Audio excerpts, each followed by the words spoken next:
بسم اللہ الرحمن الرحیم۔ السلام علیکم ورحمۃ اللہ۔ اسلامک نالج پر مبنی سوال جواب کی ایمان افروز سیریز میں خوش آمدید۔ سوال نمبر 1، حضرت ہاجرہ علیہ السلام کس کی بیٹی تھیں؟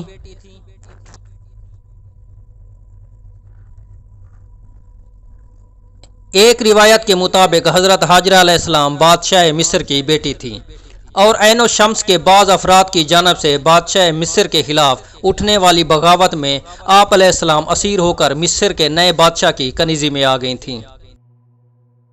سوال نمبر 2، عصائے موسیٰ علیہ السلام کتنا بڑا تھا اور کس لکڑی کا تھا؟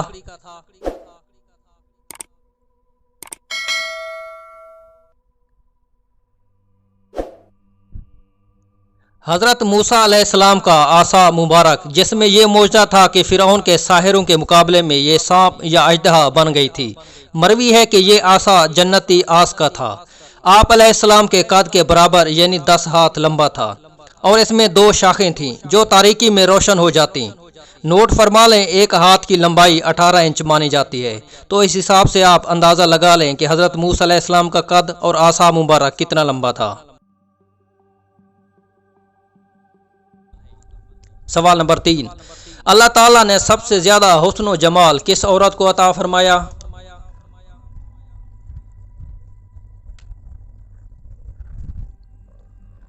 اماں حوا علیہ السلام کو اللہ تعالیٰ نے اس دنیا میں سب سے زیادہ حسن و جمال عطا کیا تھا۔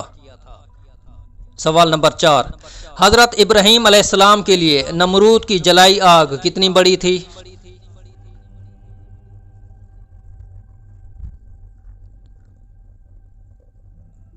نمرود کی جلائی ہوئی آگ کے شعلے جو 7 دن تک اس طرح جلتے رہے کہ اس کے اوپر سے پرواز کرنے والے پرندے بھی جل کر خاکستر ہو جاتے تھے، یہ آگ کریا کوسی میں دہکائی گئی جو شہر بابل سے متصل ہے، اور اس کے شعلے اہل شام کو دکھائی دیتے تھے۔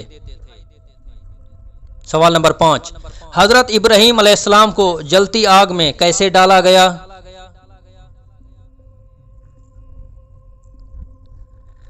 حضرت ابراہیم علیہ السلام کو شیطان کے مشورہ کے مطابق منجنیق کے ذریعے نار نمرود میں ڈالا گیا۔